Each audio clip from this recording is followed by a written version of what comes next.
Se encuentran presentes el señor Ministro de Economía, Luis Caputo, el señor Ministro de Regulación y Transformación del Estado, Federico Sturzenegger. Se encuentra presente el señor Secretario de Comunicación y Medios, Manuel Adorni, y el señor Diputado Nacional, José Luis Esper.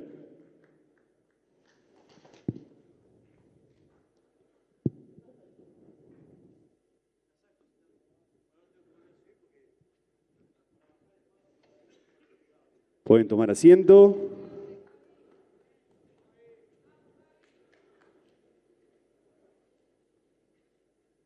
Y a continuación, escucharemos las palabras del señor Presidente de la Nación, doctor Javier Milei.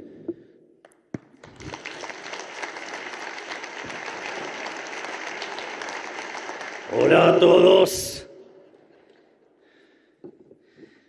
Bien. Ahí estaba escuchando la charla que estaba teniendo el mejor ministro de Economía de la historia argentina.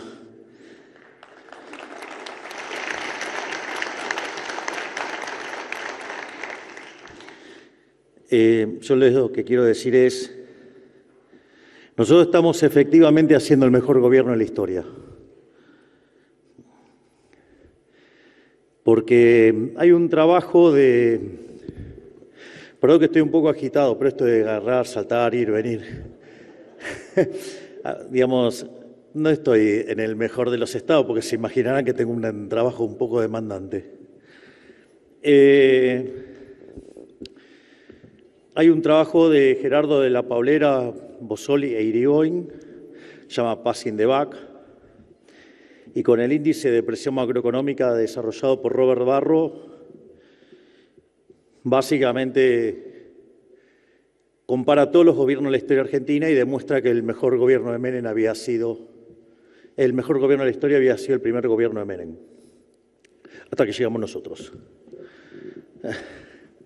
Básicamente, si uno tuviera que describir el primer gobierno de Menem, es el logro de la convertibilidad para bajar la inflación y las reformas estructurales.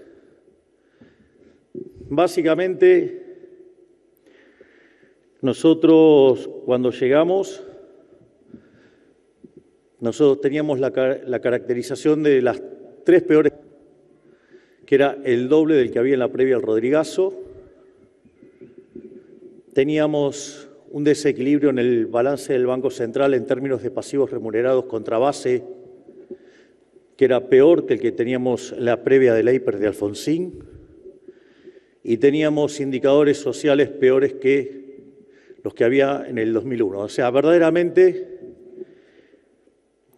no solo Toto, sino que además todo el equipo estábamos todos en una silla eléctrica.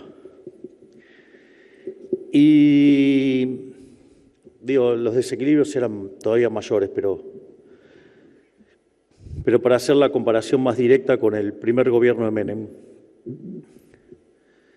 Primero, nosotros, la inflación mayorista, la inflación venía corriendo a más del 1% diario cuando llegamos al gobierno.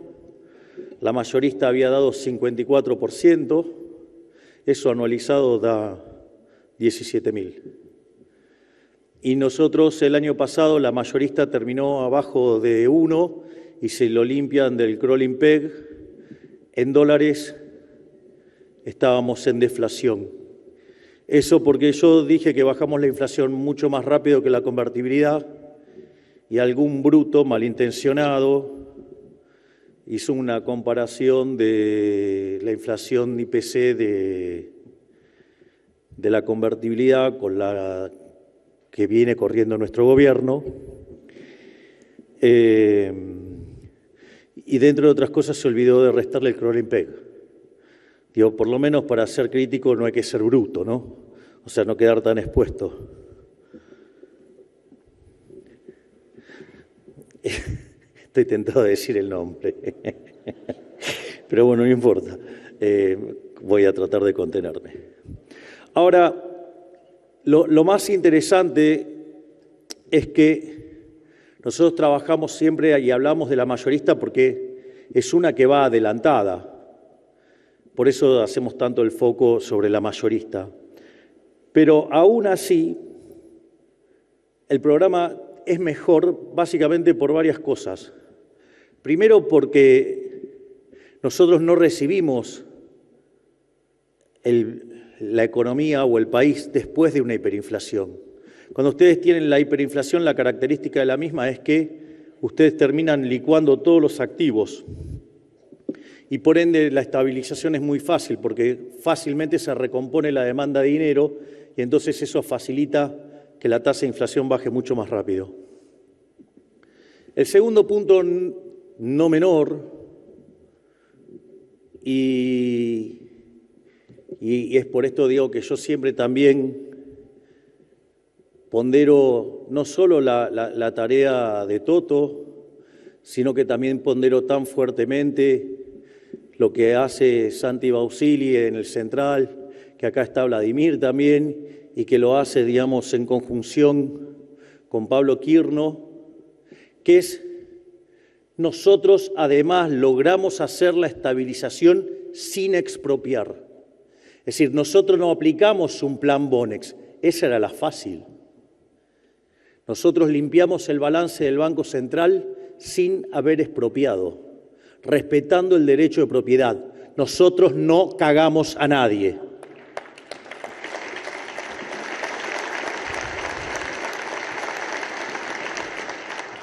No solo eso, tampoco fijamos el tipo de cambio, lo hicimos con un crawling peg. No solo eso, sino que además lo hicimos recomponiendo tarifas, porque en otros programas una de las cosas que hacían era meter todo el ajuste adelante y después venir y mostrar el post de ese ajuste con el ajuste de tarifas. Es decir que este programa tiene un conjunto de características nunca vistas y aún así la inflación ha bajado más rápido porque si corrigen por el tipo de cambio, por el crawl, claramente estamos muchísimo más abajo. Eso, digamos, por un lado. Por el otro, lo que tenía el programa de Menem eran reformas estructurales. Nosotros, básicamente, con la ley, con el DNU 7023 y con la ley bases, hicimos una reforma estructural 8 veces más grande que la de Menem. Y cuando sumamos las reformas que ha llevado a cabo Federico, otro coloso que tengo el privilegio de tener en el gabinete, la cantidad de reformas estructurales hace que hayamos hecho 17 veces más que las reformas que se hizo en el gobierno de Menem.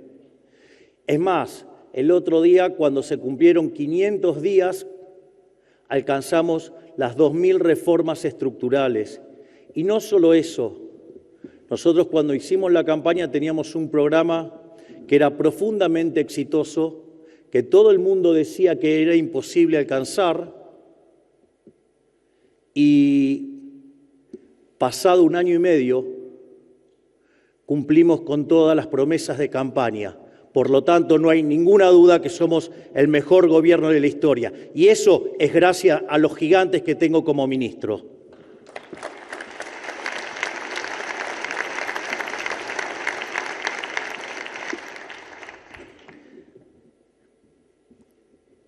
Dicho todo esto, el eje central de la charla de hoy, de hecho lo adelanté en una conferencia que di hace unos días. Yo venía haciendo conferencias sobre crecimiento, pero nada, la coyuntura nos llevó a volver a la discusión de la dolarización endógena. Y básicamente, de lo que voy a hacer hoy, voy a hablar de dolarización endógena, y la charla básicamente tiene 3 partes.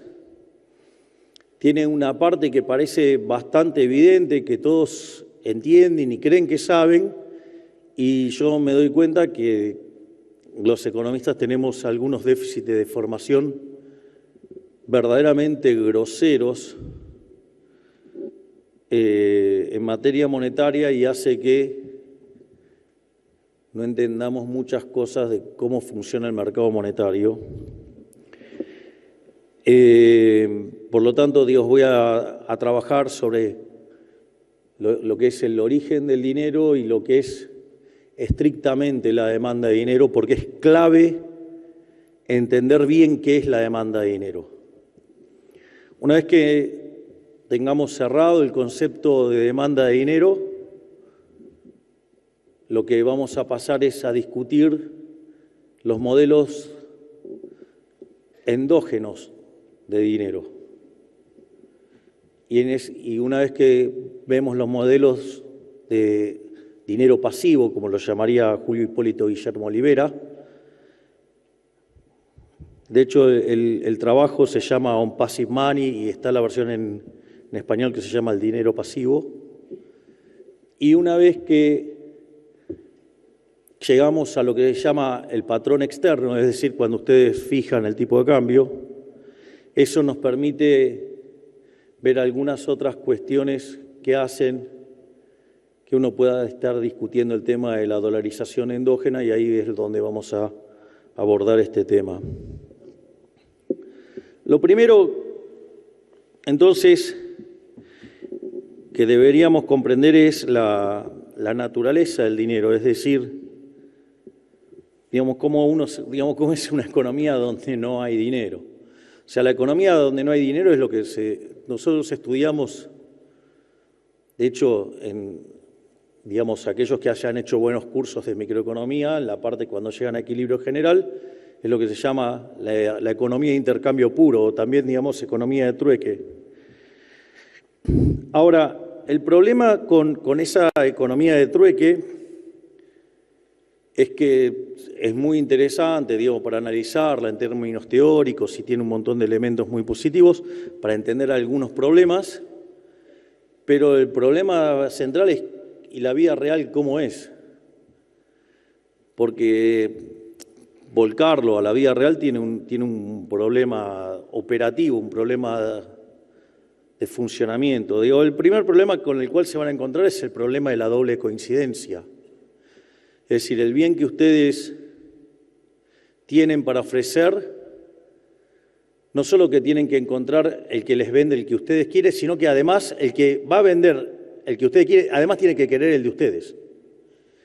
Y eso es un problema enorme, porque el problema de la doble coincidencia es un problema que haría que muchas transacciones se caigan. Es más, no se asusten, no he cambiado, pero voy a hacer una cita de Joan Robinson, que créanme, no cambie, pero vale la pena. Cuando Joan Robinson decía, todos los análisis de neutralidad del dinero están todos mal. O sea, eran bastante, y tiene razón lo que dice, es una estupidez todo el análisis de la neutralidad del dinero que se hace, porque la realidad es que si el dinero no existiera, se caerían un montón de transacciones. Es decir, con lo cual hay que ser bastante cuidadoso con todo lo que es la literatura y cuando se habla de la neutralidad del dinero y todo ese tipo de cosas, ver si leen los austríacos ese tipo de cosas no le van a pasar seguro.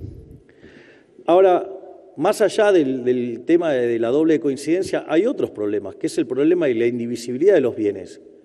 Es decir, yo puede ser que tenga ganas de comer pan y que el panadero tenga ganas de escucharme dar una conferencia. Ahora el problema es cuántos kilos de pan, me voy a llevar por dar una conferencia. Y la verdad es que, mi expectativa es, si seguimos así, es que me pueda, una cantidad de kilos que no voy a poder comer en una gran cantidad de tiempo.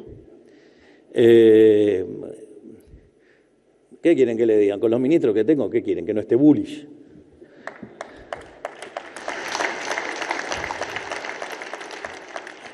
Entonces, frente a esa situación, lo que ocurre es, miren, los seres humanos no se quedaron de de brazos cruzados, llorando, diciendo, el Estado presente. No, digamos, los seres humanos, aparece un problema, digamos, si ustedes no lo joden, van y lo tratan de resolver. O sea, es lo que hace el ser humano.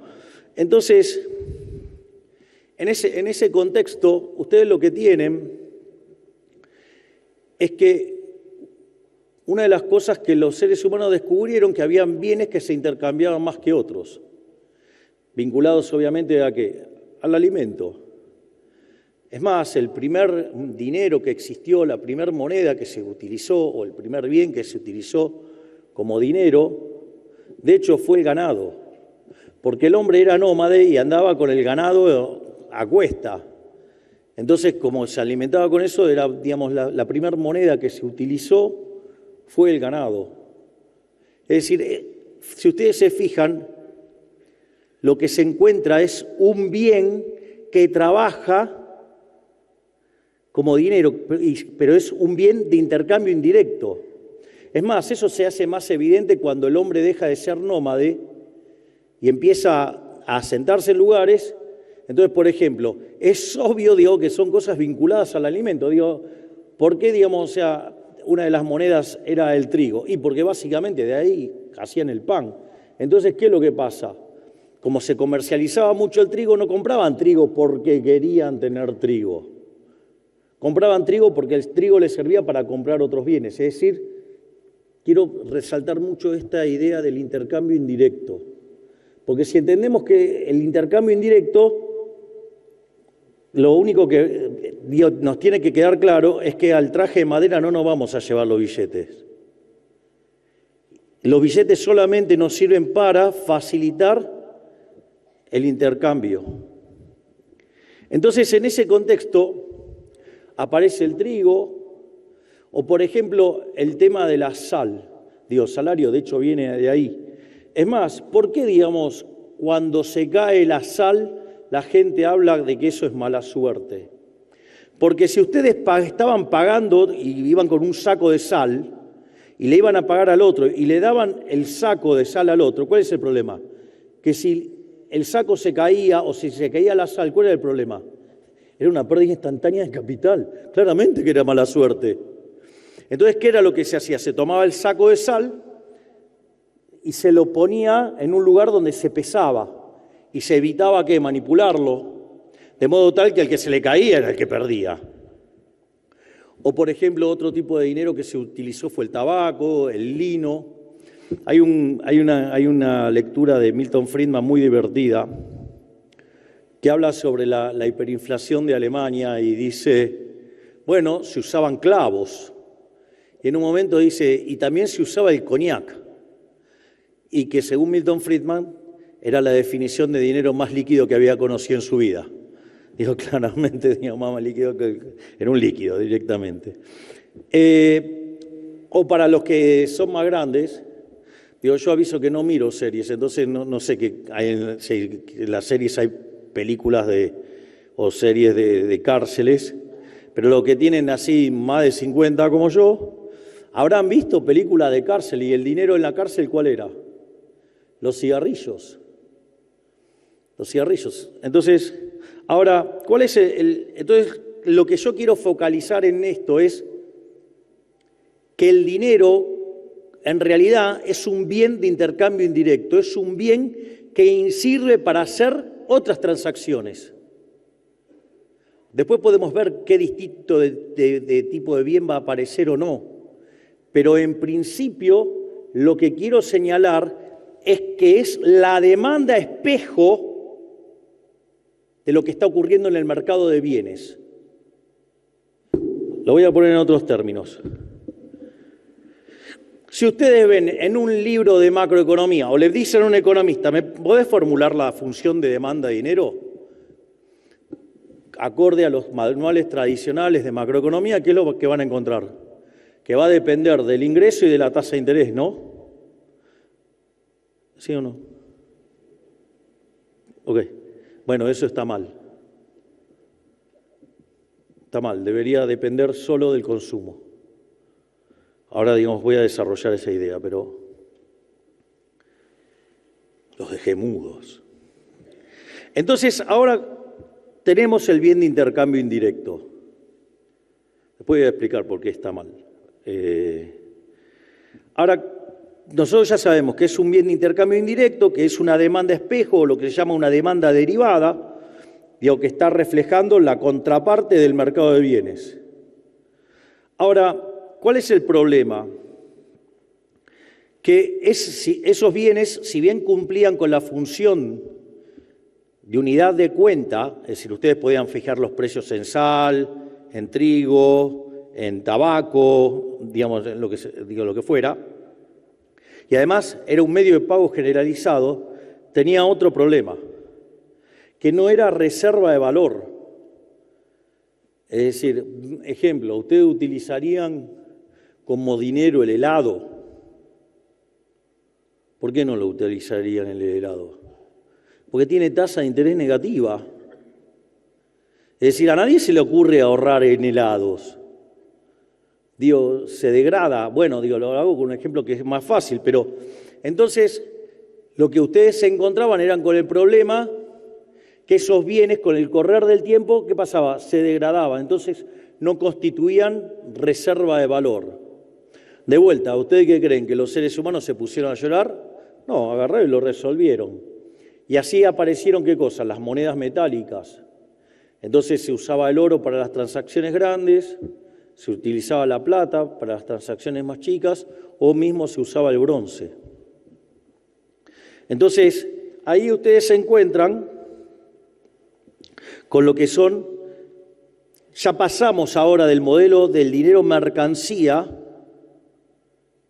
y pasamos a los patrones metálicos.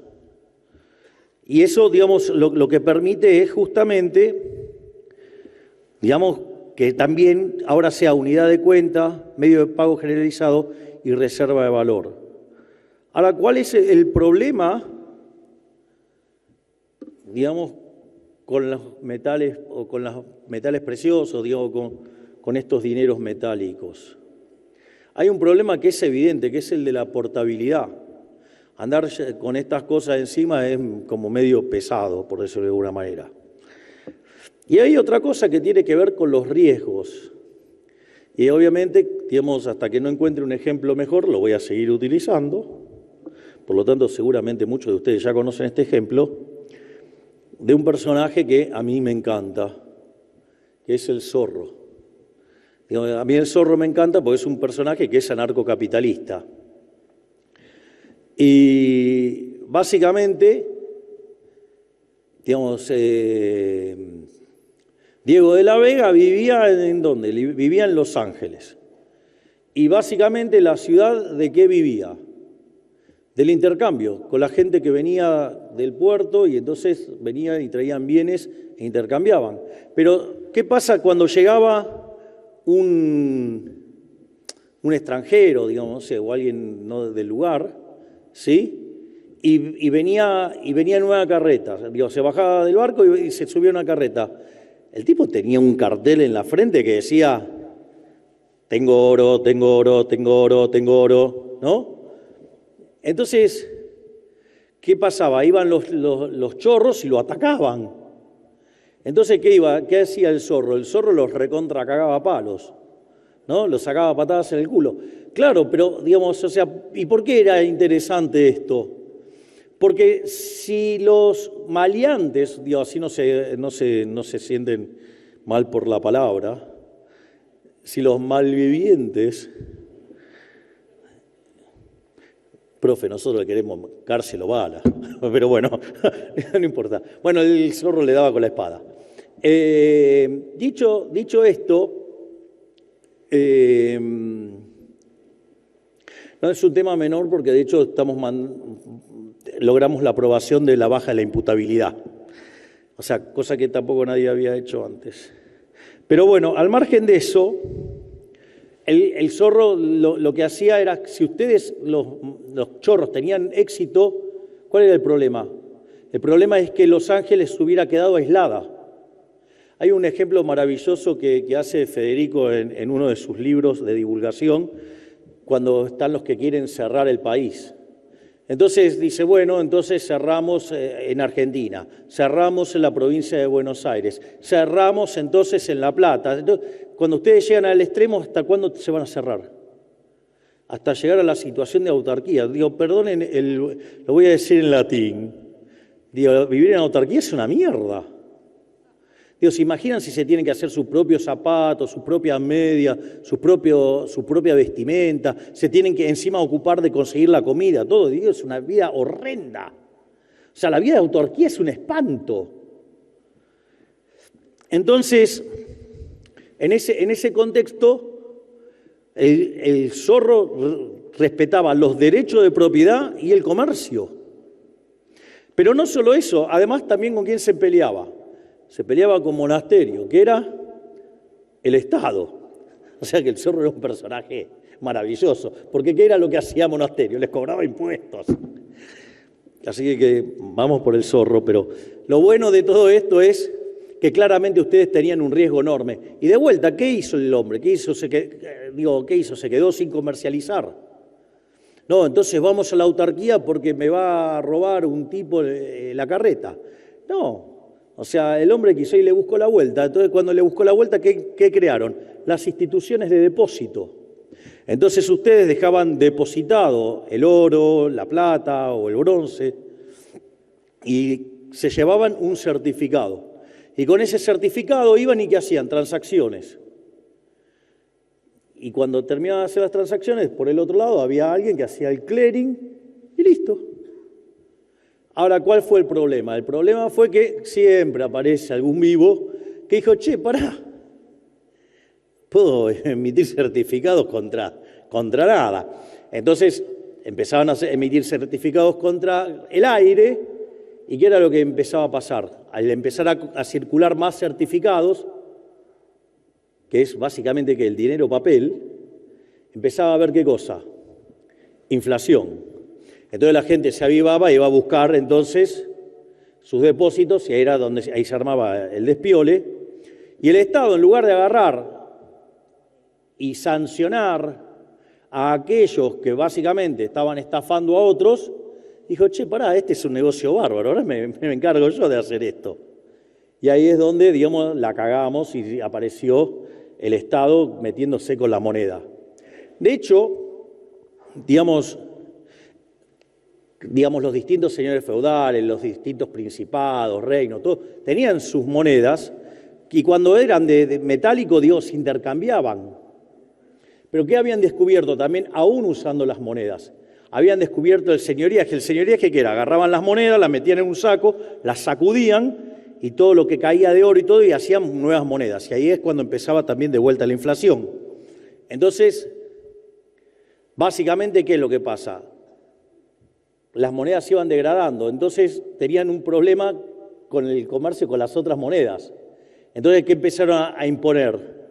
El curso forzoso.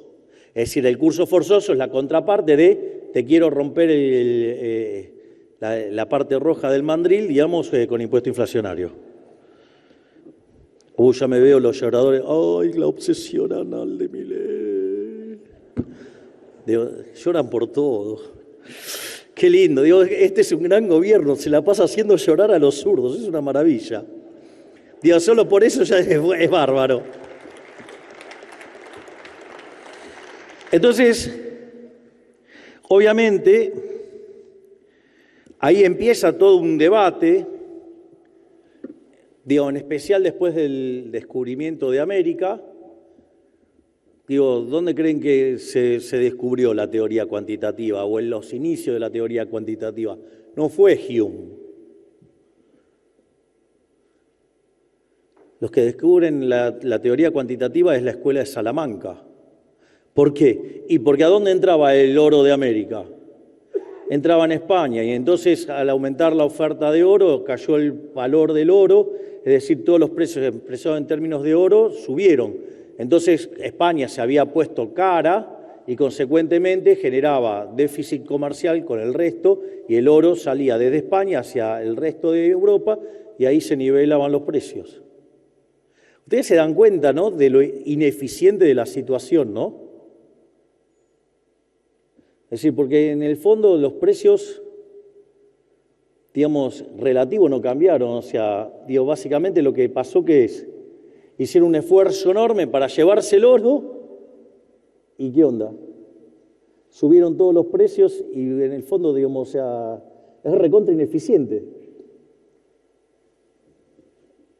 Pero claro, pero es un típico caso de dilema de los prisioneros. ¿Pero por qué lo hicieron entonces? Porque el que la recibía primero ganaba. Eso después es lo que es la base también del efecto Hume-Cantillon. El que va recibiendo primero el dinero se beneficia. Entonces, en función cómo se van moviendo los precios a lo largo del tiempo, digamos, son los que, por ejemplo, ¿por qué, digamos, es tan impopular la devaluación? ¿Por qué los enemigos del gobierno están todo el tiempo pidiendo devaluación? Porque es una medida absolutamente impopular. ¿Y por qué es impopular? Porque cuando salta el tipo de cambio, o sea, primero salta el tipo de cambio, después que salta el precio de los transables, después saltan los mayoristas, después saltan los minoristas y último los salarios. Entonces, en el medio, al sector trabajador lo rompieron todo, como son mayoría en los votos, evidentemente, claro, digo, es recontra antipopular.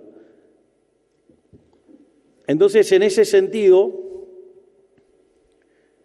por eso los tipos están todo el tiempo alentando todo este tipo de calamidades.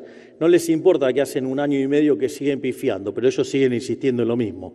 Digo, para ver el nivel de estupidez, ¿no? El tipo de cambio es libre y siguen hablando de atraso cambiario. O sea, a mí se me caería la cara de vergüenza.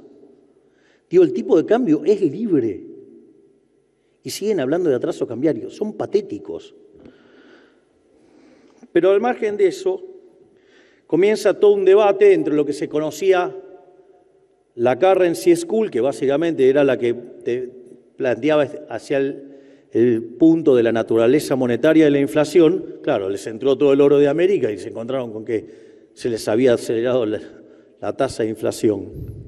Y después había otra escuela que era la Banking School, y entonces comienza todo un debate que concluye en 1844 en Inglaterra con lo que se llama la Ley Peel, que es la base del sistema financiero que tenemos hoy, donde básicamente en materia de política monetaria había un tipo de cambio fijo, o sea, patrón oro, y por otro lado un sistema financiero de encaje fraccionario. Pasaba lo que pasaba siempre, que el Estado buscaba que lo financiaran, y cuando después todos empezaban a dudar de la solvencia del Estado, empezaban las corridas, empezaba la asistencia, se empezaba a haber presiones, digamos, los bancos centrales empezaban a perder oro, y entonces, ¿qué hacían? Devaluaban, llevaban el tipo de cambio a un nivel más alto y así básicamente corregían la situación. Pero después de eso, digamos, el patrón ese persistió hasta 1973, donde el mundo presenció una de las estafas más grandes de la historia, que fue el final de Bretton Woods. En Argentina también tuvimos una de esas grandes estafas. Una de esas estafas fue el final de la convertibilidad. No se olviden que los pesos emitidos por el Banco Central son un pasivo para con el sector privado. Y eso estaba respaldado, ese pasivo estaba respaldado por dólares. Cuando ustedes miran los billetes de la convertibilidad decían convertibles de curso legal. Es decir, se reconocía que eso era una deuda y que además se saldaba 1 a 1. Pero como la política no quiso hacer el ajuste, decidió estafar a los argentinos. En ese momento eran cerca de 14.000 millones de dólares lo que había en el Banco Central, que a plata de hoy sería los amigos de Clarín, Duhalde, Alfonsín y compañía, los que voltearon a De la Rúa, básicamente terminaron estafando a los argentinos por 30.000 millones de dólares. Se imaginan que al decir todas estas cosas, después me como las tapas que me como en el gran Pasquín argentino. Pero bueno, alguien tenía que venir y poner las pelotas sobre la mesa y yo se los digo en la cara.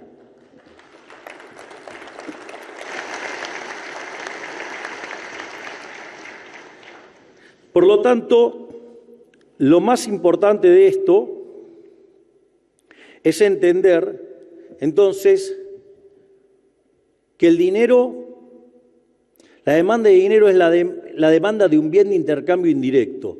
Y por lo tanto, lo que determina la demanda de dinero es esa demanda de los bienes con los cuales uno compra los bienes. Entonces, si yo quiero entender dónde está la demanda de dinero está en el fondo en mi sendero de consumo intertemporal a lo largo del tiempo. Es decir, el vector de consumo intertemporal a lo largo del tiempo, de todos los bienes de cada momento bajo análisis. Entonces, lo que yo tengo que hacer es ver de qué depende entonces la demanda de bienes. Esto parece una tontería y no lo es. No lo es, en gran parte por culpa de Keynes. Keynes solamente tomó un solo curso de economía de 6 meses en Cambridge. Es decir, Keynes era matemático, digamos, su tesis doctoral tenía que ver con la probabilidad, es el Treatise on Probability. Y básicamente él se dedicó a las inversiones y la realidad, a diferencia de lo que dicen que era un gran inversor, era un pésimo inversor. Y quebró tremendamente. Y como se quedó sin laburo y seco, necesitó que le tirara un salvavidas el padre, o sea, John Neville Keynes. John Neville Keynes era muy amigo, pero muy amigo de Alfred Marshall. Entonces, al joven John Maynard, que estaba en la lona, le consiguieron, digamos, un currito en Cambridge para que pudiera sobrevivir. Y básicamente, digamos, lo único que tenía que hacer era tomar un curso. Entonces tomó un curso de economía con Marshall. O sea, estudió literalmente 6 meses. Esto no quiere decir que no fuera brillante, digo, no estoy diciendo que no era brillante, era un genio del mal, pero, digo, o sea, pero tenía algunas falencias en términos de teoría económica que eran groseras. Cuando ustedes, aquellos que hayan hecho microeconomía, habrán visto que cuando hacen la derivación de la demanda del consumidor, ustedes tienen 2 ejercicios distintos para derivar la demanda. Hay la que suelen ver de manera tradicional, lo que se llama la derivación de las funciones de demanda marshallianas, que son funciones de demanda de equilibrio parcial. Y esas funciones de demanda de equilibrio parcial ingresan todos los precios y el ingreso. Ahora, las menos estudiadas, pero que sí están en algunos libros de textos, son lo que se llaman, o sea, esa función de demanda marshalliana ustedes la sacan de maximizar la utilidad sujeto a la restricción de presupuesto. Pero hay otras funciones de demanda que se llaman demandas hicksianas, que básicamente es minimizar el gasto sujeto a un nivel de utilidad. ¿Por qué son importantes estas funciones de demanda? Porque quedan expresadas solamente en términos de precios y de utilidad. Entonces, ¿por qué es importante esto? Porque cuando ustedes toman un modelo de equilibrio general, digamos, en un modelo de equilibrio general, en las funciones de exceso de demanda, no ingresa. Digo, ustedes estaban esperando la parte áspera, esta es la parte áspera. Digo, todo lo que estoy hablando está todo matemático, o sea, así que traten de ponerle mucho foco porque... ¿Qué es lo que pasa? Cuando ustedes derivan el sistema de equilibrio general, solamente queda expresado en precios. No ingresa el ingreso, porque el ingreso de ustedes, ¿de dónde lo derivan? Lo derivan de la venta de sus dotaciones. Digo, la más convencional venta de dotaciones es la venta de ocio, con formato de trabajo.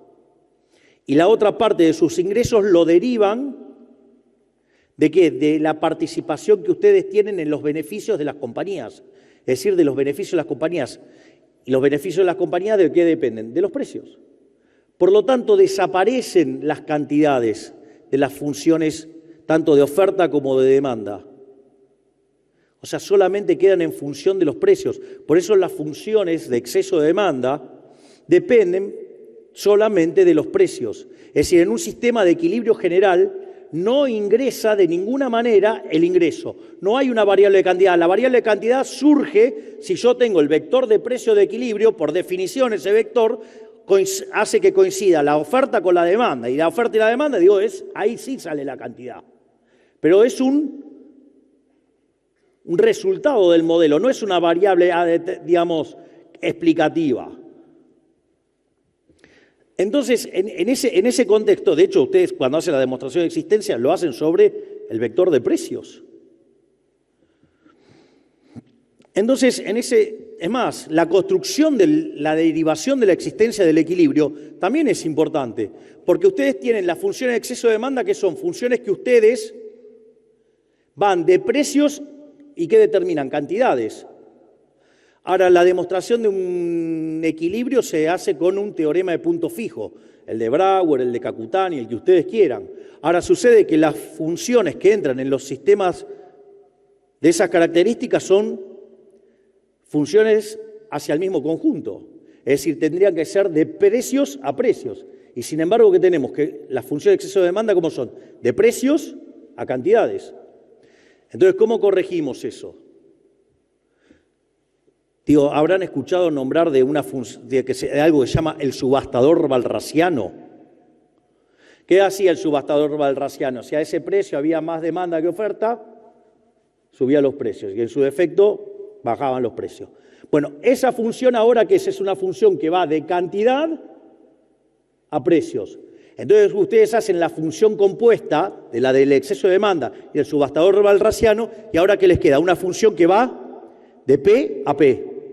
Consecuentemente, si están las características sobre el conjunto que sea cerrado, acotado, convexo, con funciones continuas, en el caso de funciones que además son aplicaciones punto a punto, entonces ahora el equilibrio existe, es único y además es estable. ¡Bingo! Dicho todo esto, entonces no se les ocurra meter en la función de demanda de dinero el ingreso, porque si sale de un modelo de equilibrio general, no necesita que esté el ingreso. Tampoco necesita que esté la tasa de interés. Y mucho menos se les ocurra determinar la tasa de interés en el mercado monetario. Y voy a explicar por qué. Porque la tasa de interés existe. Existe porque existe el tiempo, no porque existe el dinero. La tasa de interés tiene sentido porque hay mañana. La tasa de interés es un mecanismo de coordinación intertemporal entre el presente y el futuro. ¿Qué es el ahorro? El ahorro es el consumo futuro. ¿Qué es la inversión? La producción futura. Por eso cuando ustedes miran Bixel, los esquemas ahorro-inversión, son modelos intertemporales donde la tasa de interés es un mecanismo de coordinación intertemporal entre ahorro e inversión. Pero en el fondo no es ni más ni menos que el precio relativo de hoy respecto del futuro. Ejemplo. Ya hemos sacado el efecto ingreso del medio, con lo cual las funciones de demanda solamente entonces tienen ¿qué cosa? Efecto sustitución. Ahora no hay efecto ingreso, si no está el ingreso, en un modelo de equilibrio general. Consecuentemente, el efecto sustitución siempre es negativo. Por eso las curvas de demanda hicksianas siempre tienen pendiente negativa.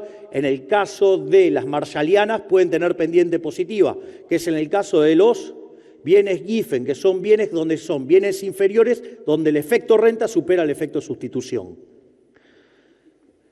Entonces, dicho esto, ¿cuánto hace que no daba clase de micro? Hacía mucho, pero vino todo hoy, se apersonó. Entonces, en ese contexto, lo que ustedes tienen es que si el precio de un bien sube, el del otro va a tener que bajar, porque solo hay efecto sustitución. Cuando la tasa de interés sube, significa que el precio de los bienes presentes está más alto que el de los bienes futuros.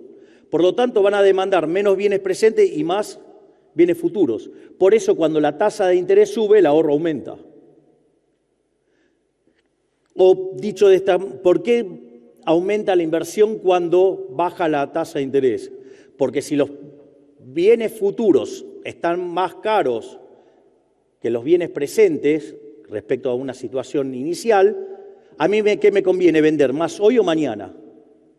Mañana, entonces mando producción al futuro. Por eso, cuando baja la tasa de interés, sube la inversión. De ahí viene. Entonces, si el modelo es intertemporal, ustedes no necesitan poner la tasa de interés, porque básicamente, ¿qué tienen? Que es el precio relativo de los bienes presentes respecto a los bienes futuros. ¿Y cuándo van a estar arbitrados? Cuando esa relación sea la misma en todos los bienes. Y ahí sale la tasa de interés de equilibrio. Dicho todo esto, acabo de destrozar a Keynes y a todo lo que vino atrás de Keynes, pero no solo eso, sino que lo más interesante es que ustedes van a tener funciones de exceso de demanda que solamente dependen de los precios. Ahora, yo hago una pregunta. En el fondo, todo esto depende de qué cosa, estas funciones que acabo de derivar. Dependen de lo que Robert Lucas Jr. llamaba los parámetros profundos, que es con la forma que ustedes describen una economía. Miren todo lo que estoy haciendo para describir la naturaleza monetaria de la inflación. Ustedes no se dan cuenta. Es tremendo, pero ya voy a llegar. Entonces, básicamente una economía, ¿cuáles son los parámetros profundos? Las preferencias, la tecnología, las dotaciones y el esquema de propiedad. En principio, todos esos parámetros hoy, ¿cómo están? Están dados. Y si todos esos parámetros están dados, mi sendero intertemporal de consumo, ¿cómo está? Está dado. Y si eso es así, como la demanda de dinero es un espejo de esa función, de ese vector de consumo intertemporal, la demanda de dinero es una roca granítica. Es decir, en condiciones normales de presión y temperatura, que no es lo que ha habido en Argentina desde 1935 en adelante, si quieren más exacto, si no me equivoco, 1 de marzo. ¿Es 1 de marzo o 1 de mayo fue? Creo que fue 1 de marzo que se creó el Banco Central. Digo, en condiciones normales de presión y temperatura, digamos, la demanda de dinero es una función granítica. De hecho, esto los clásicos lo entendían a la perfección, ¿no? ¿Ustedes se creen que los clásicos eran idiotas? Eran tipos que vivían mirando todo el día qué pasaba en la economía real, estaban mirando todo el día. Entonces, ¿qué creen? ¿Que eso de poner una fracción del ingreso es porque eran idiotas? No, era porque, digamos, o sea, en condiciones normales de presión y temperatura, la demanda de dinero es una roca granítica. De hecho, tenían patrón oro, con lo cual tampoco podían hacer mucho. Dicho esto, entonces ahora, puesto en estos términos, ahora la demanda de dinero real es una roca granítica que es el espejo del sistema de equilibrio general, digamos, del lado real. Y en equilibrio, la oferta real de dinero, o sea, la cantidad de dinero dividido el nivel de precio, tiene que ser igual a la demanda de dinero. Y esto es lo interesante. Y ahí surge la naturaleza monetaria de la inflación.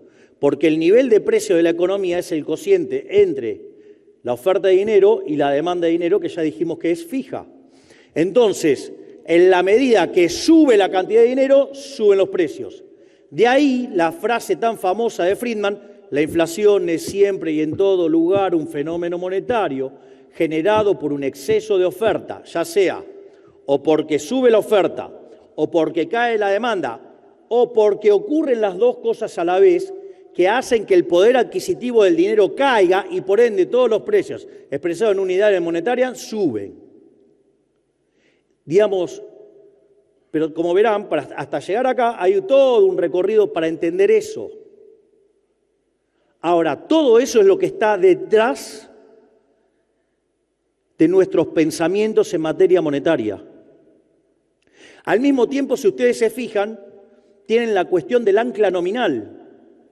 ¿Por qué, digamos, o sea, y esto la gran mayoría de los economistas no lo saben, solo poquitos?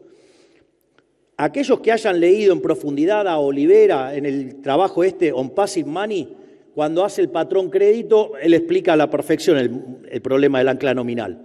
¿Pero qué es el ancla nominal? Que yo fijo la cantidad de dinero, ¿para qué? Para aparcar los precios. Digo, ¿esta discusión les parece menor? Esta es la discusión que ocurrió después de que levantamos el cepo. Toda la manga de mandriles econochantas de Mandrilandia decían, ¡ah, este tipo de cambio se va a ir a las nubes! Van a perder reservas, en 1.400 va a ser un desastre. La tasa de inflación se va a ir a las nubes. ¿Nosotros qué contestábamos? No. ¿Y por qué? Porque la cantidad de dinero está fija desde mediados del año pasado.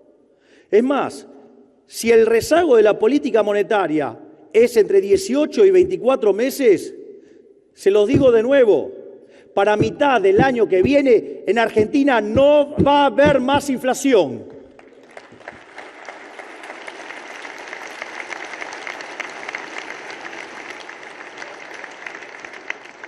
Es más, si ustedes se fijan, durante esos días,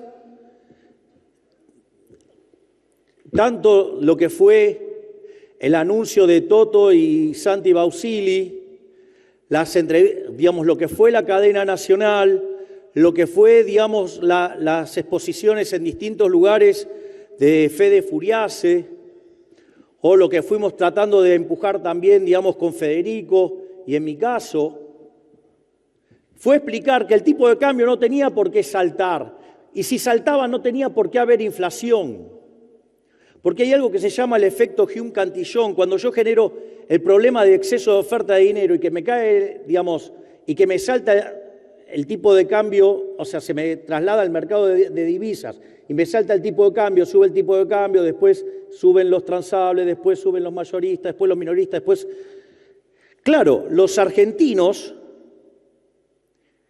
durante 90 años vieron ese modelo. Entonces los argentinos creían que si subía el tipo de cambio, entonces subían los precios. Eso está mal. Porque es precios determinando precios, no funciona así. Porque si funcionara así, no necesitaría poner adentro del modelo de equilibrio general la ley de Balrach. Si mi problema es que tengo precios determinando cantidad y necesitaba un mecanismo para que las cantidades determinen precios.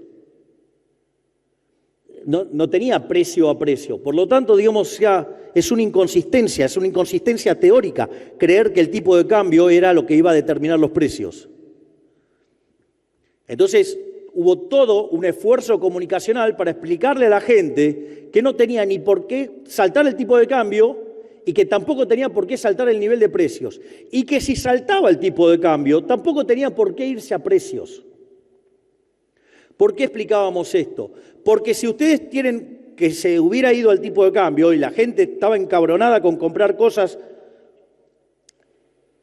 digamos, y comprar dólares, y los dólares, supongamos que hubiera ido al techo de la banda, esos bienes se hubieran vuelto más caros, entonces ustedes hubieran gastado más en esos bienes y por ende tendrían que haber gastado menos en otro y consecuentemente los precios van a bajar. ¿Y por qué estábamos tan confiados de eso? Porque la única forma en que puede pasar eso es cuando ustedes tienen fija la cantidad de dinero. Cuando ustedes tienen fija la cantidad de dinero no hay convalidación monetaria. Al no haber convalidación monetaria, si un precio sube, el otro a la fuerza tiene que caer. Por eso nosotros estábamos confiados. Es decir, pero de vuelta, nosotros no nos peleamos con la realidad. Si la gente quiere formar precios mirando el tipo de cambio y hay 90 años que le dan la razón, bueno, nosotros lo que tenemos que tratar de hacer es mostrarle a la gente cómo funciona esto. Por eso es fabuloso cuando a Toto le dice, no, esto yo ya lo vi. Las pelotas, no lo viste nunca. Porque nunca viste equilibrio fiscal conjugado con cantidad de dinero fijo y tipo de cambio libre. No lo viste nunca. Que eso ya la vi. No viste nada. No viste nada. Es decir, viviste en una ilusión atrapado, digamos, del efecto Hume-Cantillon. Digo, que le pase a la gente, digamos, que no está formada en economía no es un problema. El problema es que le pasa a los pelotudos de los economistas, que eso es la parte grave. Entonces, hubo todo un esfuerzo para tratar de que el modelo ahora se parezca más a expectativas racionales. Digo, el nivel de precios tiene que ver con qué, y con la cantidad de dinero. Entonces, me acuerdo, periodistas, operadores, diciendo, no, la tasa de inflación va a estar entre el 5 y el 7, el gran Pasquín argentino alentando la crisis. Claro, porque después de la última crisis, la del 2002, de 2001-2002, le fue muy bien, porque licuaron y jodieron a todos los acreedores, ¿no? Digamos, a cambio de tapas y proteger al gobierno de Duhalde, le jodieron la vida a todos los argentinos, pero ellos lograron la ley de bienes culturales para que no les ejecutaran esas acciones que tenían prendadas, ¿no? Y como no les alcanzó, porque cuando fueron al concurso no les alcanzó el porcentaje, después modificaron la ley de concursos y quiebra para que se pudiera hacer con el 51% en lugar de 2/3. Y ahí, digamos, dejaron a los acreedores indefensos y se los empernaron a todos, y entonces, digamos, así vivimos, digamos, estos pauteros corruptos que arruinaron a la Argentina y que son unos extorsionadores y que tratan de apretar gobiernos con tapas. Pero al margen de eso, lo que quiero señalar es que ya tenemos claro que entonces, además, liberamos el mercado de cambios y el tipo de cambio no subió. Es más, ¿qué hubiera dicho la teoría económica? Si yo suponga que tengo un precio controlado, ¿sí? Un precio máximo, o sea, en general el precio máximo se pone debajo del nivel de equilibrio. Eso hace que se genere un exceso de demanda de divisas y la verdad que durante lo que fue todo el mes de marzo y mitad de abril perdimos un montón de reservas. Y además no podíamos defendernos porque teníamos la confidencialidad por el acuerdo con el fondo. Mientras que los imbéciles, los periodistas decían, ay, están asustados y escondidos, y pronosticaban todo tipo de catástrofes. Pero también había un paralelo.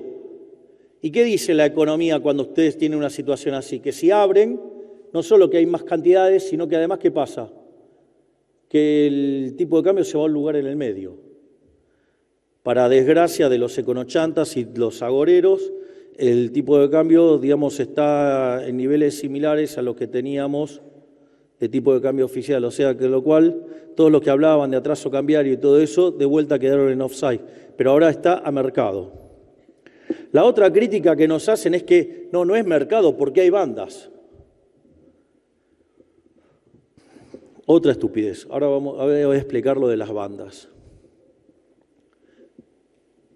La primera es la siguiente. Nosotros hoy, lo dijo Toto antes de que yo ingresara, si nosotros quisiéramos rescatar toda la base monetaria amplia, lo podríamos hacer a 911 pesos, si no me equivoco. Es decir, debajo del nivel de la banda. Si ustedes se dan cuenta el nivel de cobertura obsceno que tiene el peso hoy, o sea, podemos rescatar todos los pesos a 911. Y si lo tuviéramos que hacer en el techo de la banda, podemos rescatar todos los pesos y nos sobran 15.000 millones de dólares. ¿Se dan cuenta, no? Entonces ahora digo, bueno, ¿y por qué las bandas y esas cosas? Bueno, nosotros, hay una charla que yo di en lo de Fantino, que el nombre que yo le había puesto a esos papeles era Aprendiendo a flotar, y era lo que nosotros tratábamos de comunicar en ese momento. Que el problema es más, no importa si fluctúa el tipo de cambio siendo libre, digo, lo que acá importa en materia de inflación es que no emitamos, que no haya emisión monetaria. Y la cantidad de dinero está fija desde mediados del año pasado. No, bueno, pero hay inflación, y porque la inflación tiene rezago. Es decir, la bestia anterior emitió 13 puntos del PBI en un año. ¿Ustedes qué querían? ¿Que no haya inflación? Bueno, nosotros empezamos a arreglar las cosas, pero ese dinero está en la calle. Entonces, en ese contexto, yo ahora voy a dar una explicación técnica para el tema de las bandas. Cuando ustedes trabajan, porque hay un conjunto de imbéciles que dicen, no, el tipo de cambio no es libre, porque en realidad ustedes tienen bandas. Miren, la verdad que adentro de la banda es libre, o sea, el problema sería, pueden cuestionar si va al techo o al piso de la banda. Pero adentro de la banda no habría que cuestionar nada. Pero ahora voy a desasnar a los imbéciles que dicen eso. Cuando ustedes estudian equilibrio general, ustedes tienen, en general, hay los dos teoremas de puntos fijos más usados son el de Brouwer y el de Kakutani. El de Brouwer es para funciones, son aplicaciones punto a punto. Es decir, ustedes tienen un precio y le contesta una cantidad. El teorema de punto fijo de Kakutani, es una correspondencia, son punto conjunto. Es decir, ustedes le tiran un precio y les contesta un conjunto de cantidades. Pero tanto sea que ustedes trabajan con funciones o con correspondencias, en general, siempre trabajan con conjuntos acotados. Pero ¿qué es lo interesante? Lo interesante es que a algún tipo brillante se le ocurrió trabajar con conjuntos no acotados. Esto es interesante porque trabajar con conjuntos no acotados, ustedes tienen algunos problemas con las cuestiones de optimización, tienen un problema para conseguir un óptimo. Entonces, ¿de dónde sacan las funciones que son óptimas? Entonces, cuando ustedes trabajan con conjuntos no acotados, lo que se hace para demostrar la existencia del equilibrio, se trabaja con conjuntos acotados artificialmente. Es decir, ¿qué es lo que hacen? Ustedes ponen una cota artificial a donde se le da la gana.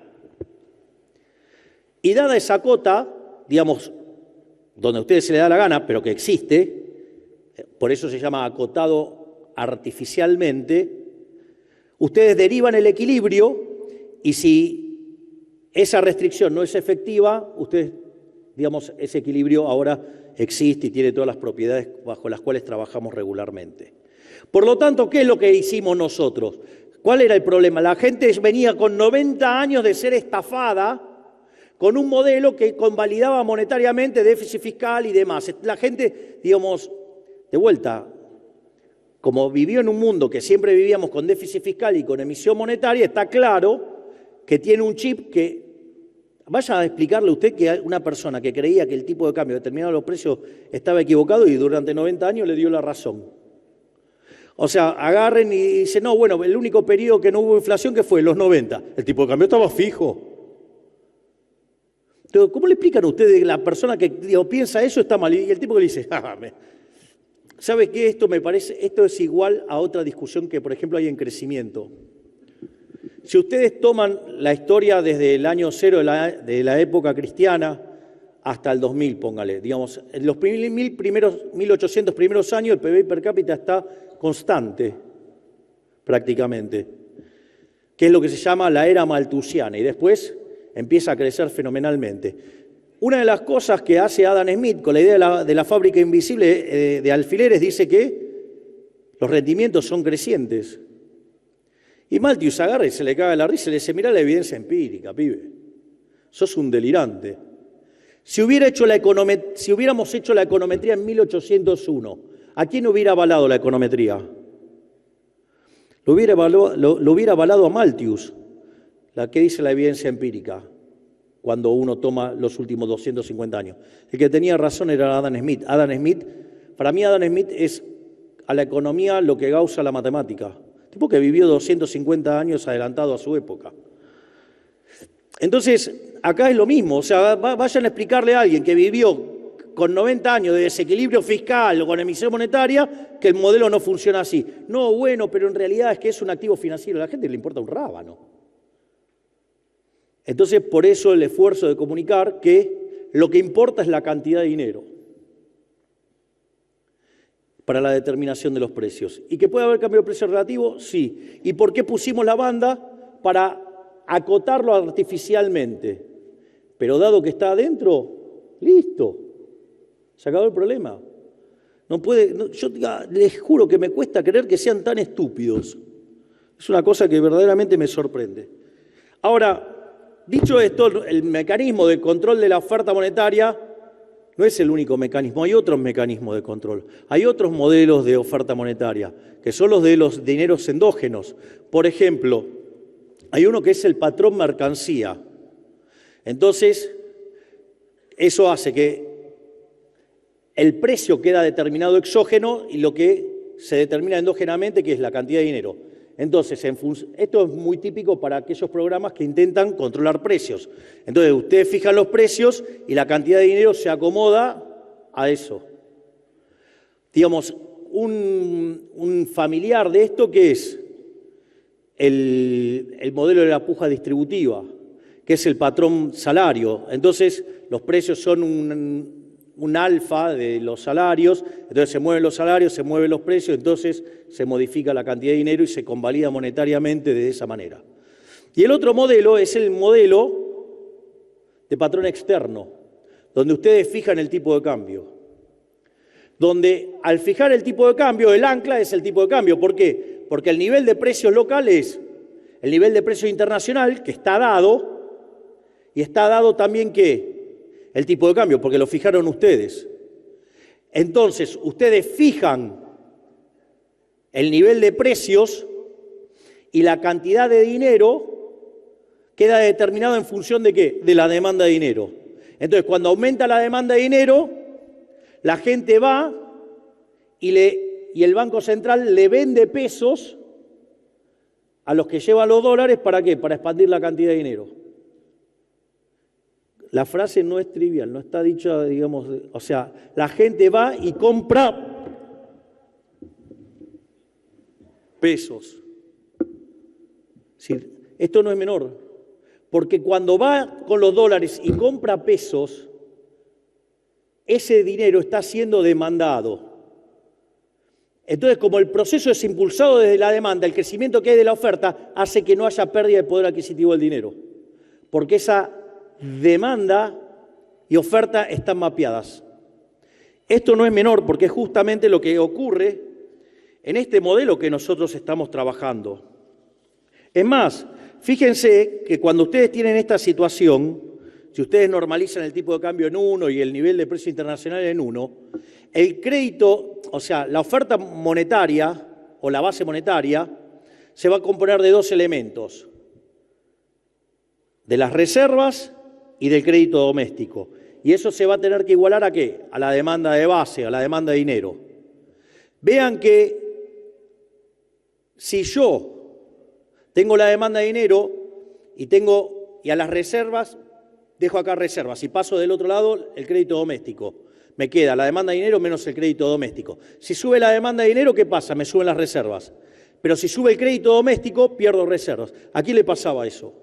Al kirchnerismo. Hacía déficit fiscal, lo financiaba con emisión monetaria, y al financiarlo con emisión monetaria, ¿qué le pasaba? Perdía reservas. ¿Cómo lo corregía? ¿Lo corregía devaluando? No. ¿Cómo lo corregía? Con el cepo, con restricciones. Es decir, ¿para qué? Para que haya un ajuste de cantidades sin que se tocaran los precios, creyendo que lo que iba a determinar la inflación iba a hacer que se moviera el tipo de cambio. Con lo cual generaba un exceso de demanda brutal en el mercado de divisas, que se traducía en un exceso de oferta en el resto de la economía, que implicaba que se caía la demanda de bonos, por ende, digamos, los precios de los bonos bajos, altas tasas de interés, alto riesgo país, digamos, cuando ganamos el riesgo país estaba en 3.000. Eso genera un exceso de oferta en el mercado de bienes, con lo cual, digamos, la economía estaba estancada desde el año 2011.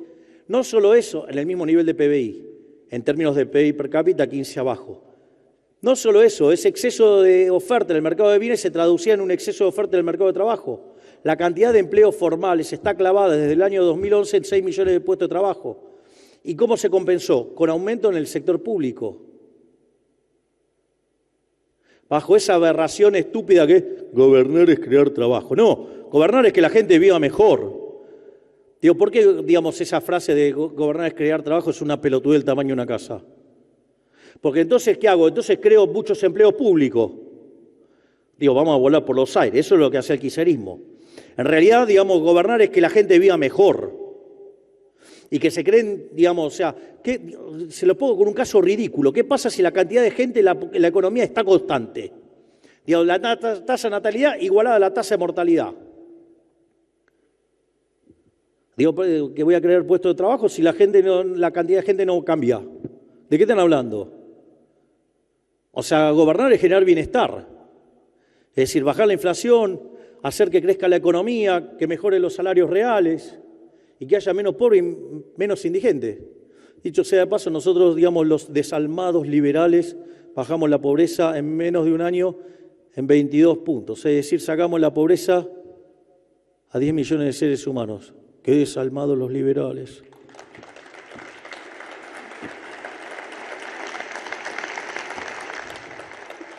Por lo tanto, ahora estamos en condiciones, ahora tenemos todos los elementos necesarios para entender el problema de la dolarización endógena. Si nosotros pensáramos esto en términos de teoría cuantitativa, ¿sí? El nivel de precios del país sería la cantidad de dinero dividido K por I, ¿no? La fracción K del ingreso que se retire como dinero, del ingreso. Y eso también podría ser válido ¿para quién? Para el país de referencia, digamos, con el que quieren fijar la moneda, llámese el dólar. Entonces, el nivel de precios internacional o el precio en Estados Unidos sería la oferta de dinero en Estados Unidos dividido el K por I de Estados Unidos.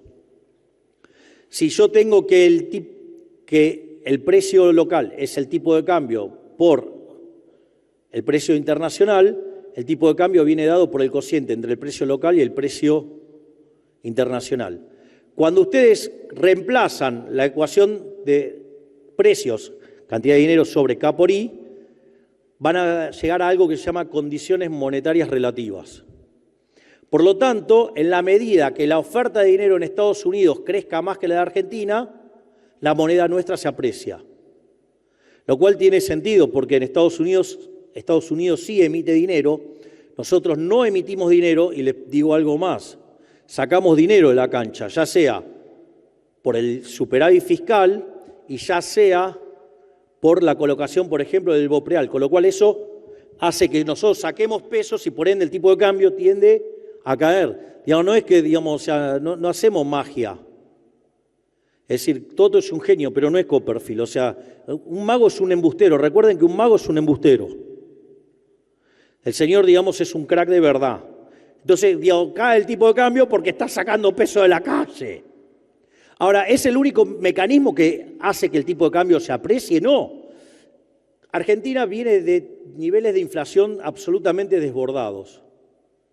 Por ende, la demanda de dinero era muy baja. El factor K de Argentina era muy bajo. La proporción de dinero en términos de PBI literalmente era una cagada. Estaba en torno al 2% la base cuando nosotros llegamos. O sea, ese número debería estar, la base monetaria amplia, en torno a 14, 15 puntos del PBI. Hoy está en 6,5. Es decir, que Argentina tiene todavía que un potencial enorme de remonetización. Consecuentemente, si nosotros bajamos la tasa de inflación a niveles de tasa de inflación internacionales, ¿qué es lo que va a tener que pasar? Esa remonetización relativa va a hacer que el tipo de cambio tenga que caer. Y además, Argentina tiene todo para empezar a crecer y empezar a converger. De hecho, en el primer semestre, bueno, es interesante porque después de haber hecho el ajuste fiscal más grande de la historia, 15 puntos del PBI, 5 en el Tesoro, 10 en el Banco Central, todos nos pronosticaban una catástrofe, que por lo menos el PBI iba a caer 15%. Después empezaron con la L, ¿no? Digo que caía, pero quedaba fijo. O empezaron con la pipita de Nike muy tenue. Claro, y nosotros hablábamos de la recuperación en B corta y se nos mofaban. Después empezaron con la pipita de Nike, pero ya más en el formato tradicional. Después no les quedó otra que admitir que la B corta. Y la verdad es que terminó siendo una tilde, porque básicamente cuando ustedes toman el EMAE desestacionalizado, diciembre contra diciembre subió 6%. Es decir, nosotros hicimos el ajuste fiscal más grande de la historia de la humanidad en el menor tiempo posible, porque 5 metimos en el Tesoro en el primer mes y sumamos 15 en 6 meses cuando arreglamos el Banco Central. Bajamos la tasa de inflación de niveles del 54% mensual al 1%, menos del 1%, al 0,8%, con lo cual pasamos del 17.000 al 10%. Y si lo toman en dólares, deflación además, porque si le restaban el crawling peg del 2%, pasamos a deflación en dólares. Y con todo eso, respetando los derechos de propiedad, haciendo ajustes de tarifa, sin, digamos, licuación de hiper y nada, el PBI creció 6% entre puntas. Es más, el PBI del primer trimestre se expandió al 6%, en el segundo trimestre lo está haciendo al 8%. No solo eso, sino que además el último dato desestacionalizado de 0,8 implica que Argentina se está expandiendo al 10%. Yo recuerdo que en algún momento, digamos, los pelotudos abanderados de las formas se quejaron porque dije que la economía argentina iba a subir como pedo de buzo. Muchachos, bienvenidos porque las burbujas están por todos lados.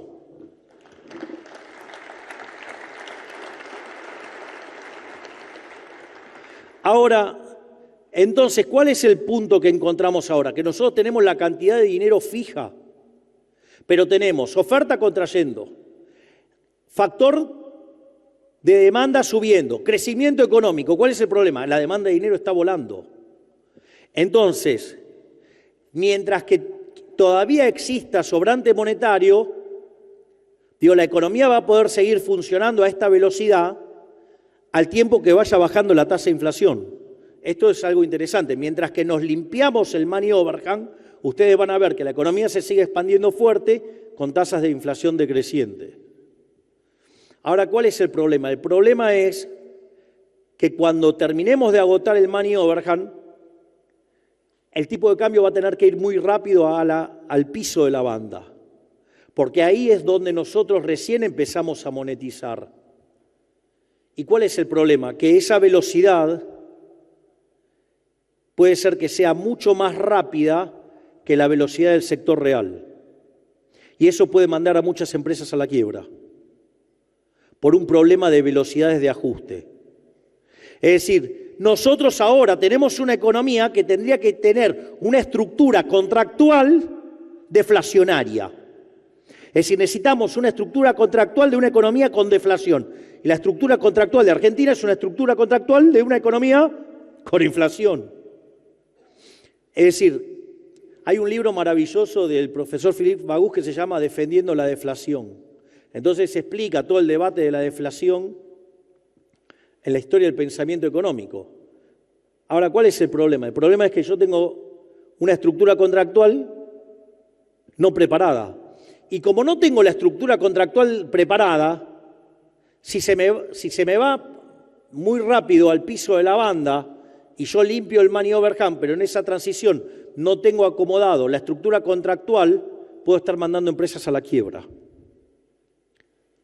Entonces, una de las cosas que estamos haciendo es, bueno, entonces, ¿cómo hacemos para monetizar la economía sin emitir dinero? Entonces, ahora tiene sentido toda la explicación que hice al inicio. Porque en el fondo, ¿quién es el que determina la cantidad de dinero dentro de la economía? La cantidad real de dinero en la economía no la determina el Banco Central. La cantidad real de dinero, o sea, el Banco Central puede determinar la cantidad nominal de dinero, pero no la cantidad real de dinero. La cantidad real de dinero la determinan ¿quién?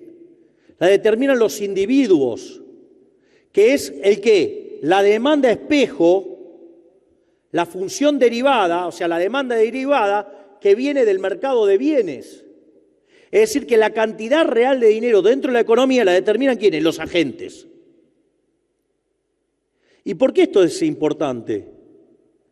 Y de ahí la dolarización endógena. nosotros hemos permitido, y está permitido hoy, que todos los individuos puedan hacer transacciones en la moneda que se les dé la gana. Es decir, la promesa de campaña la cumplí. Ustedes pueden hacer las transacciones en la moneda que quieran. Entonces la pregunta es, ¿por qué no lo hacen? Bueno, porque en el fondo saben cuál es la realidad, tienen miedo de dejar los dedos marcados. Y que Arca los vaya a perseguir. Y por más que yo les jure que Arca los va a perseguir, no los va a perseguir, bueno, pero dicen, bueno, pero hay otros gobiernos que lo hicieron. Entonces, ¿qué es lo que estamos haciendo? Estamos trabajando en conjunto Arca, con el Ministerio de Economía y con el Banco Central, para flexibilizar todas esas normas para que nadie los persiga por utilizar los dólares que ustedes tienen en el colchón. Es decir, una verdadera revolución monetaria de la libertad, porque nosotros consideramos que aquellos que fugaron la plata no son delincuentes, son héroes que lograron escapar de los hijos de puta de los políticos que les querían romper el orto con el impuesto inflacionario.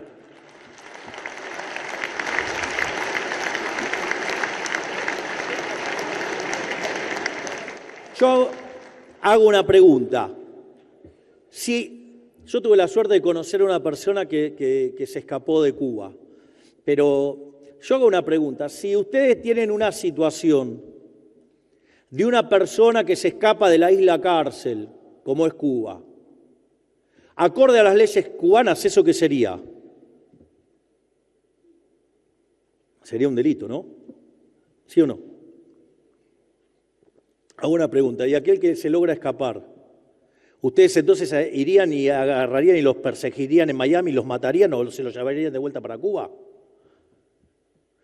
A veces lo que es legal no necesariamente es lícito. No es lícito que los gobiernos hijos de puta hayan puesto controles. No es lícita la ley penal cambiaria. Ustedes pueden ahorrar en lo que se les cante el culo. Y no hay nadie que se pueda arrogar el derecho de decir en qué pueden ahorrar o no. Si ustedes en el año 2001, en lugar de quedarse con $1000, si hubieran quedado con 1000 pesos, hoy tendrían $1. Los políticos de mierda le hubieran robado $999. ¿Acaso está mal que ustedes se quieran proteger de un chorro? Esa gente que tiene la guita debajo del colchón, en el colchón, no son delincuentes. Son tipos que se escaparon de un régimen opresor que los quería estafar. Por lo tanto, devolver la libertad también es que esa gente pueda volver a meter su dinero adentro del sistema sin que nadie lo persiga. Y de ahí que nosotros estamos promoviendo y estamos trabajando en que la gente pueda sacar sus ahorros y que no los persiga el Estado. Porque ya bastante los persiguieron con una moneda que hubo que sacarle 13 ceros y que si ustedes se fijan hoy podríamos sacarles 3 más. Por lo tanto, ¿qué es el proceso de dolarización endógena? Que los individuos, en función de lo que necesitan demandar, moneticen la economía, sin tener que pasar por el mercado de cambios. Entonces ustedes van a tener fija la cantidad de dinero, salvo que lleguen al piso de la banda, y por otra parte, ¿qué van a tener? Que conforme los individuos necesiten hacer más transacciones, van a poder usar ¿qué? Los dólares del colchón. ¿Y cuál es el resultado? El resultado es que cada vez va a haber más dólares. Y va a haber un momento que van a ser tantos los dólares respecto de los pesos, que ese día, si se nos da la gana, podemos cerrar el Banco Central y liberarlos de los políticos ladrones de acá a la eternidad. Muchísimas gracias.